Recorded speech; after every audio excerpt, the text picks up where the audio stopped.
During the course of our lifetimes, there are moments in which we have she'ifos, moments in which we turn to HaKadosh Baruch Hu, to the Almighty, and we say, God, I want to be a better person. I want to be a holier person. I want to accomplish things on your behalf, to come closer to you. Enable me to do so. Hearken to my prayer and transform me into a greater individual. And unfortunately, as we continue our lives, we don't see these moments reaching fruition. And we ask ourselves, understandably, what happened to those she'ifos? What happened to those longings, to those dreams, to those supplications? Were they simply taken by HaKadosh Baruch Hu and thrown in the rubbish basket? What occurred to them? Well, look at this week's Sedra. Korach launches a tremendous machlokas, a huge rebellion against Moshe Rabbeinu and Aharon, questioning their selection by HaKadosh Baruch Hu. And he amasses for himself from amongst the people of the Shevet Reuven, and then some, 250 men who are extremely important individuals.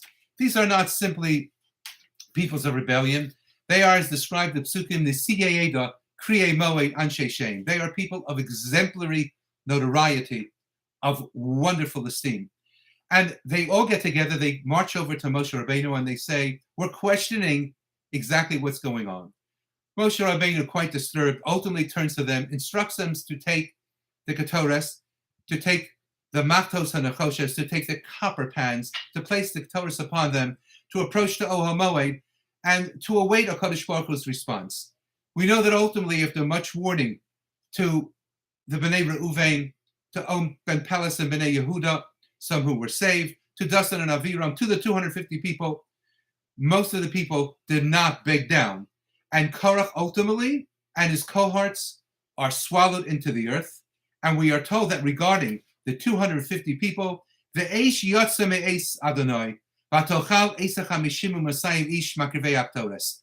And a fire, much as by Nadav and Avihu, burst out from God, consuming these 250 men who took upon themselves to bring the Torah uncommanded by HaKadosh Baruch Hu. And then we have a most strange reaction by Hashem Yisbarach. He instructs Moshe Rabbeinu, Emor el Elazar ben Aharon HaKohen, turn to Elazar, the son of Aaron the Kohen, v'yorei mesamachtos mibein asreifa, and let him take those pans of nechoshes, of copper, from the fire. Let him remove the fires from them, but let him take the pans, kikodeshu, for they have become sanctified. Eis machtos hachatoim ha'ela, the pans of not sinners, chotim, but rather sins. Benafshosam, taken by those people who sinned against themselves. And what should Elazar see to it be done with them? Let them be made as another layer upon the Adam Mizbeach HaNechoshes, the Mizbeach HaDama that was to be found in the courtyard. For after all, Ki Yikrivon L'fnei Adonai, for they were brought near to HaKadosh Baruch Hu by Yichdashu, and they were sanctified. V'yihi la'osev Bnei Yisrael, and they should be as a sign to the children of Israel. Comes along the Netziv and he says, wait a minute. If they are to be seen as a sign to the children of Israel, ultimately, that no foreigner other than the Kohanim approach HaKadosh Baruch Hu to be Makriv Torah, then this pasuk of the Yihi La'osev Bnei Yisrael, that it be a sign to the children of Israel, should not have been separated from the pasuk that describes it being a sign that no one other than the progeny of Aharon should approach with Torah. And yet there's a pasuk in between. So it says in Netziv, rather, this need be a sign, evidently, to explain to us that these individuals, who are not simple people, but rather, says in Netziv, these 250 men, why they are described effectively by the Psukim as Hayu Chasidei Hadar. They were the pinnacle of the Chasidei Hadar, of individuals who went beyond the letter of the law, Lifnei Meshuras Hadim. But nonetheless, we are to be warned for posterity. Shelo Yehei Adam Mizbarech B'Lavavo Hiskadesh Lemala Midas Elyon Yisbarach. That a person may never permit himself, regardless of his she'ifos, to afford himself a status in life that is beyond that which HaKadosh Baruch Hu wishes for him and wishes from him.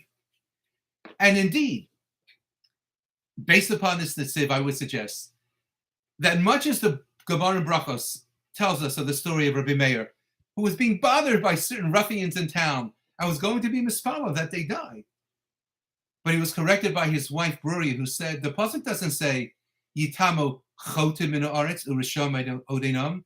The pasuk says, Yitamu chatoim min haaretz urisham odinam. Let the individuals who are sinning, but let those individuals who are getting into their Yitzrei Hara, let them be removed from the Yitzrei Hara and let them engage in tshuva. Because sometimes the Yitzrei Hara indeed could pull us astray, not simply to pursue things that we are never supposed to engage in, because they are terrible and evil. They are outlawed by the Torah. But rather, at times the Yitzrei Hara causes us to stray afar, pursuing great spiritual she'ifos, great spiritual longings that are simply not ours to act upon.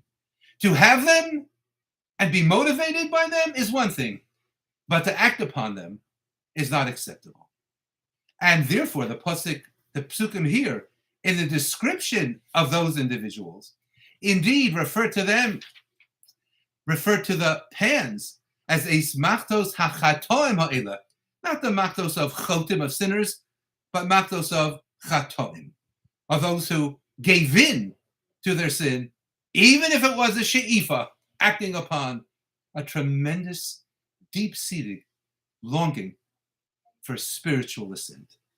And lule de mistapina, ano havamina, I would suggest that maybe what we're being told by the Torah Kedosha is that when people have such she'ifos, they have to take a huge step back to see whether or not they are in fact going to pursue those she'ifos without the blessings of a Kadosh Baruch Hu. Simply not meant to by design.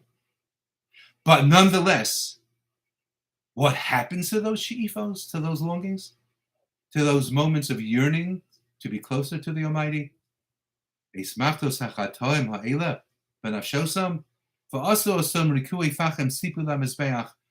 Why they become indeed an outer layer of the Mizbeach upon which all the sacrifices were offered. Because indeed these she'ifos were offered in the presence of a Kadosh Baruch Hu. And even though they should not have been acted upon, but they evidently were accepted by Hashem Yisbarach as being she'ifos that were noble in nature, vayikdoshu, and they were sanctified. We can't and are not always to act upon she'ifos that are even positive in nature. But positive she'ifos are always smiled upon by Kadosh Baruch Hu. Have a wonderful Shabbos.